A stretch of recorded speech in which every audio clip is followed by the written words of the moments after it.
Hello friends, నా ఛానల్‌కి స్వాగతం అండి. నేను ఈరోజు మీకు చందమామ కథల్లో 1958 అక్టోబర్ మాసంలో వచ్చినటువంటి బేతాళ కథ చదివి వినిపిస్తున్నానండి. ఫ్రెండ్స్, మంచి కథల కోసం నా ఛానల్ తప్పకుండా సబ్స్క్రైబ్ చేసుకోండి. అండ్ ఈరోజు కథ పేరు చేజిక్కిన శత్రువు. పట్టు విడవని విక్రమార్కుడు చెట్టు వద్దకు తిరిగి వెళ్ళి శవాన్ని దించి భుజాన వేసుకుని ఇంకొకసారి శ్మశానం కేసి మౌనంగా నడవసాగాడు. అప్పుడు శవంలోని బేతాళుడు, రాజా, ఈ ప్రపంచంలో నీలాంటి సన్మార్గులు వ్యర్థ శ్రమకు గురవుతారు. రాజభూషణుడి వలె మహాద్రోహం చేసిన వారు కూడా శిక్ష పొందక తప్పించుకుంటారు. నీకు శ్రమ తెలియకుండా ఉండగలందులకు అతని కథ చెబుతాను విను అంటూ ఈ విధంగా చెప్పసాగాడు. పూర్వం మణిప్రస్థ నగరంలో రాజభూషణుడు అనే వైద్యుడుండేవాడు. అతను భరతఖండం అన్ని మూలలు తిరిగి వివిధ దేశాలలో ఉండే ఘన వైద్యుల వద్ద ఎన్నో వైద్య రహస్యాలు తెలుసుకొని మణిప్రస్థ నగరపు రాజు వద్ద రాజవైద్యుడిగా కొలువు కుదిరాడు. రాజభూషణుడు వయసుకు చిన్నవాడైనా ఒక్క వైద్యంలోనే కాక పరాక్రమంలో కూడా తీసివేయరానివాడు. మణిప్రస్థ నగరపు రాజకుమారుడు జయభద్రుడనేవాడు చాలా పొగరబోతు దుర్మార్గుడు. అతను తన ఈడువారిని కొందరిని జీతాలిచ్చి తన వద్ద ఉంచుకుని వారిని వెంట వేసుకుని తిరుగుతూ అచ్చుపోసిన ఆబోతులాగా అదుపు ఆజ్ఞ లేకుండా అందరినీ అవమానిస్తూ హింసిస్తూ ఇతరుల బాధలు చూసి ఆనందిస్తూ ఉండేవాడు. జయభద్రుడు రాజభూషణుడితో ఒకటి రెండు సార్లు వెటకారంగానూ అలక్ష్యంగానూ మాట్లాడి కోపం తెప్పించాడు. కానీ రాజభూషణుడు తన కోపాన్ని అణచుకొని, మహారాజా, మనిషికి తగిన మర్యాద చూపడం నేర్చుకోండి అని గట్టిగా హెచ్చరించాడు. పొగరుబోతులకు ఆత్మాభిమానం గలవారంతా పొగరుబోతుల్లాగే కనబడతారు కనుక రాజకుమారుడికి రాజభూషణుడిపై ఆగ్రహం వచ్చింది. ఈ రాజవైద్యుడికి ఎప్పుడో ఒకసారి బాగా బుద్ధి చెప్పాలి అని అతను అనుకున్నాడు. అలాంటి అవకాశం ఒకరోజు రాత్రి లభించింది. చీకటి పడిన కొంతసేపటికి జయభద్రుడు అతని అనుచరులలో ఒకడైన వీరవర్మ అనే మరొక యువకుడు ఒక వీధిన గుర్రాలెక్కి వస్తుండగా రాజభూషణుడు గుర్రం ఎక్కి వారికి ఎదురు వచ్చాడు. రాజకుమారుడు తన గుర్రాన్ని రాజభూషణుడి గుర్రానికి అడ్డంగా నడిపి, నీకు ఎలాంటి మర్యాద చూపాలో నేర్చుకున్నాను, ఇదిగో నేనిచ్చే మర్యాద అంటూ వర నుంచి కత్తి దూశాడు. రాజభూషణుడు కూడా కత్తి దూయక తప్పింది కాదు. ఇద్దరు గుర్రాలు దిగి కత్తి యుద్ధానికి తలపడ్డారు. రాజకుమారుడి అనుచరుడు వీరవర్మ కూడా గుర్రం దిగి కత్తి దూసి రాజకుమారుడి ఆజ్ఞ కోసం ఎదురు చూస్తూ దగ్గరలో నిలబడ్డాడు. జయభద్రుడికి మాటలలో ఉన్న పౌరుషం చేతిలో లేదు. రాజభూషణుడు కత్తి ఎత్తి అతని నెత్తిన ఒక్కటి పెట్టబోతుండగా వీరవర్మ అడ్డు వెళ్ళాడు. మరుక్షణం వీరవర్మ తల రెండుగా తెగిపోయింది.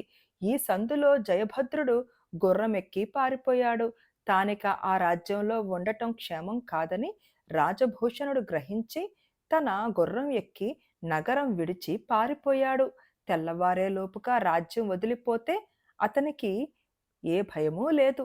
అందుకని అతను తెల్లవారులు గుర్రాన్ని అతి వేగంగా తోలాడు. కానీ అతను రాజ్యపు సరిహద్దు దాటే లోపుగానే తెల్లవారిపోయింది. గుర్రం డస్సి ఉన్నది. రాజభూషణుడు డస్సి ఉన్నాడు. ఇద్దరికీ నిద్రాహారాలు లేవు. అతనికి తెల్లవారాక ఒక గ్రామం తగిలింది. ఆ పగలల్లా ఎవరి ఇంటనైనా విశ్రాంతి తీసుకుని రాత్రి చీకటి పడగానే మళ్ళీ ప్రయాణం సాగింతామని రాజభూషణుడు నిశ్చయించుకుని గ్రామంలోకి వెళ్ళాడు. శత్రుంజయవర్మ అనే ఆయన ఇంట రాజభూషణుడికి ఆశ్రయం దొరికింది. శత్రుంజయుడు వృద్ధుడు. ఆయన గొప్ప ధనికుడు కాడుగాని వారిది గొప్ప వంశం. ఆయన అల్లుడు ఆ గ్రామానికి అధికారి. ఆయన కొడుకే వీరవర్మ. వీరవర్మ మరణవార్త ఇంకా గ్రామానికి చేరలేదు. తన కొడుకును చంపిన వాడికే తాను ఆశ్రయం ఇచ్చానని శత్రుంజయుడికి తెలియదు.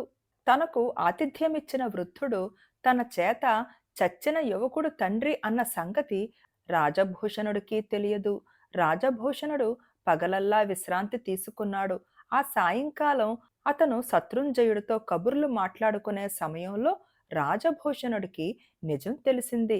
ఈ శత్రుంజయుడి కొడుకే తన చేత చచ్చిపోయాడని, ఆయన నుంచి తాను ఆతిథ్యం పొందానని తెలియగానే రాజభూషణుడికి పశ్చాత్తాపము, భయము ఒక్కసారిగా కలిగాయి. ఇక తానా గ్రామంలో ఉండటం క్షేమం కాదు.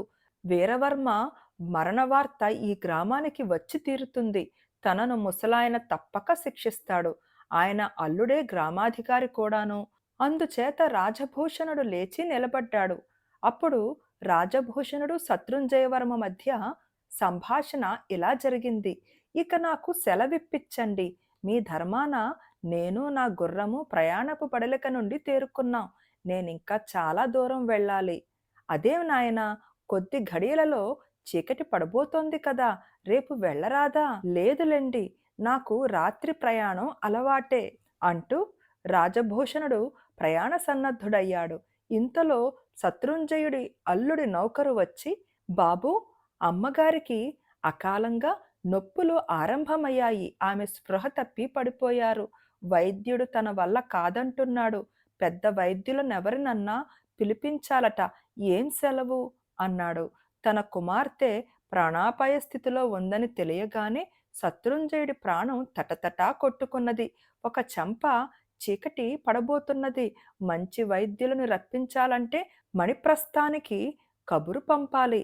ఆయన పడుతున్న ఆందోళన చూసి రాజభూషణుడు తన ప్రయాణోద్దేశం మార్చుకొని, తమకు అభ్యంతరం లేకపోతే రోగిని నేను చూస్తాను. నేను ఘనవైద్యుణ్ణే, నాది మణిప్రస్థమే అని శత్రుంజయుడితో అన్నాడు. శత్రుంజయుడికి ప్రాణం లేచి వచ్చినట్టయింది. ఆయన రాజభూషణుణ్ణి వెంటబెట్టుకుని తన కుమార్తె ఇంటికి వెళ్ళాడు. రాజభూషణుడు రోగిని చూసి నాడి పరీక్షించి, నేను రావటం చాలా మంచిదయ్యింది. ఈమె చాలా ప్రమాద స్థితిలో ఉన్నది. అయితే ఆమె ప్రాణాన్ని నేను కాపాడగలను. బహుశా తెల్లవారేలోగా ప్రసవం కూడా అయిపోతుంది. 2 ప్రాణాలు దక్కేలాగా చూస్తాను. మీరేమీ అధైర్యపడకండి అన్నాడు. అర్ధరాత్రి దాటినాక మణిప్రస్థం నుంచి గ్రామాధికారికి రాజుగారి నుంచి తాకీదు వచ్చింది. గడిచిన రాత్రి రాజవైద్యుడైన రాజభూషణుడు అనేవాడు రాజకుమారుడైన జయభద్రుడిపైన, అతని వెంట ఉన్న వీరవర్మపైన అకారణంగా కత్తిదూసి వీరవర్మను చంపి పరారీ అయిపోయాడు. ఆ రాజద్రోహి మీ పరిసర గ్రామాలకేసి వచ్చే పక్షంలో పట్టుకుని విచారించి మరణదండన విధించేది అని రాజాజ్ఞ. తన కొడుకు మరణ వార్త వినగానే మొదట శత్రుంజయుడు కుప్పన కూలిపోయాడు. ఆయనకు వీరవర్మ ఒక్కడే కుమారుడు. వాడే బతికి బాగుపడి తన కీర్తిని, వంశాన్ని నిలబెడతాడని శత్రుంజయుడు కలలు కన్నాడు. ఆ కలలన్నీ ఒక్కసారిగా విచ్చిపోయాయి. ఆ దుఃఖంలో అకస్మాత్తుగా ఆయనకు తన అతిథి జ్ఞాపకం వచ్చాడు. ఆ అతిథి తన పేరు చెప్పలేదు గాని మిగిలిన విషయాలన్నీ రాజద్రోహికి సరిపోతున్నాయి. అతనిది మణిప్రస్థం. అతను ఘన వైద్యుడు. రాత్రి ప్రయాణం చేసి తెల్లవారి తన గ్రామం చేరాడు. అతనే రాజభూషణుడు అని, తన ఏకైక పుత్రుణ్ణి హత్య చేసిన వాడని శత్రుంజయుడికి స్పష్టమయ్యింది. తన కడుపులో చిచ్చుపెట్టిన ఈ దుర్మార్గుణ్ణి తన చేతులతోనే చంపి పగ తీర్చుకోవాలనిపించింది వృద్ధుడికి. ఆయన ఎవరితోనూ ఒక్క మాట కూడా అనక ఇంటి లోపలికి పరిగెత్తాడు. ఒక చోట ఆయనకు ఒక గుండ్రగొడ్డలి దొరికింది. దాన్ని చేత పట్టుకుని ఆయన తన కూతురున్న గదిలోకి దఢాలున ప్రవేశించాడు. ఆయన కుమార్తె మంచంపై పడుకుని ఉన్నది. రాజభూషణుడు కొంచెం యువతలుగా నిలబడి చేతిలో ఏదో పట్టుకుని ఉన్నాడు. రాజభూషణ అని శత్రుంజయుడు గట్టిగా అరిచాడు. రాజభూషణుడు వెనక్కి తిరిగి చూశాడు. శత్రుంజయుడికి అనుమానం ఏదన్నా మిగిలి ఉంటే ఆ కాస్త తీరిపోయింది. కానీ ఆ క్షణంలోనే ఆయనకు రాజభూషణుడు చేతిలో ఉన్న పసికందు కనిపించాడు. అయ్యా, నా పని సక్రమంగా నెరవేరింది. మీ కుమార్తెకు గాని మీ బిడ్డకు గాని ఇక ఏ అపాయమూ లేదు అన్నాడు రాజభూషణుడు. శత్రుంజయుడి చేతి నుంచి గుండ్రగొడ్డలి జారి కింద పడిపోయింది. బాబూ, నీకీ ఇంట చాలా పెద్ద అపాయం రానున్నది. నువ్వు వెంటనే బయలుదేరి నీ దారిన వెళ్ళిపో అన్నాడు శత్రుంజయుడు గద్గద కంఠంతో. రాజభూషణుడు జరిగిన సంగతి గ్రహించాడు. అతను అప్పుడే బయలుదేరి తిరిగి తెల్లవారే లోపుగా ఆ రాజ్యం దాటిపోయి మరొక రాజ్యం చేరి అక్కడ నివాసం ఏర్పరచుకున్నాడు. బేతాళుడి కథ చెప్పి, రాజా, నాకొక సందేహం.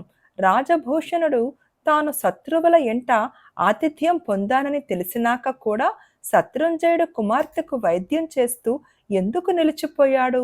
తన ప్రాణాన్ని కాపాడుకునేటందుకు మణిప్రస్థం నుంచి పారిపోయి వచ్చినవాడు శత్రుంజయుడు ఎంట పారిపోకపోవటంలో అర్థమేమిటి? అది అలా ఉంచి శత్రుంజయుడు గుండ్రగొడ్డలితో తన చేజిక్కిన శత్రువు తల పగలగొట్టడానికి బదులు అతన్ని హెచ్చరించి పంపటానికి కారణమేమిటి? దీనికి సమాధానం తెలిసి కూడా చెప్పకపోయావో నీ తల పగిలిపోతుంది అన్నాడు. రాజభూషణుడికి ప్రాణం మీద ఆశ ఉన్నప్పటికీ ఆ ప్రాణాన్ని కాపాడుకునేటందుకు తన వైద్య ధర్మాన్ని విడిచిపెట్టేవాడు కాడు. శత్రుంజయుడి కుమార్తె ప్రాణాన్ని కాపాడటంలో అతను అతిథి ధర్మాన్ని కూడా పాటించాడు. ఇక శత్రుంజయుడు తన కుమారుణ్ణి రాజభూషణుడి మూలాన పోగొట్టుకున్నప్పటికీ అతని మూలంగానే తన కూతురు ప్రాణాన్ని కాపాడుకున్నాడు. మనవణ్ణి కూడా కళ్ళజూశాడు. 2 ప్రాణాలను కాపాడగలందులకు రాజభూషణుడు తన ప్రాణాన్ని ఒడ్డాడని, పారిపోయే అవకాశాన్ని కూడా విడిచిపుచ్చాడని గ్రహించి శత్రుంజయుడు అతన్ని చంపలేకపోయాడు అని విక్రమార్కుడు జవాబు చెప్పాడు. రాజుకు ఈ విధంగా మౌనభంగం కలగగానే బేతాళుడు శవంతో సహా మాయమై మళ్ళీ చెట్టెక్కాడు. నచ్చిందా ఈ కథ? నా కథ నచ్చితే తప్పకుండా లైక్ చేయండి, షేర్ చేయండి అండ్ ప్లీజ్ కామెంట్ కూడా పెట్టండి అండ్ సబ్స్క్రైబ్ చేసుకోవడం మర్చిపోకండి. Thank you.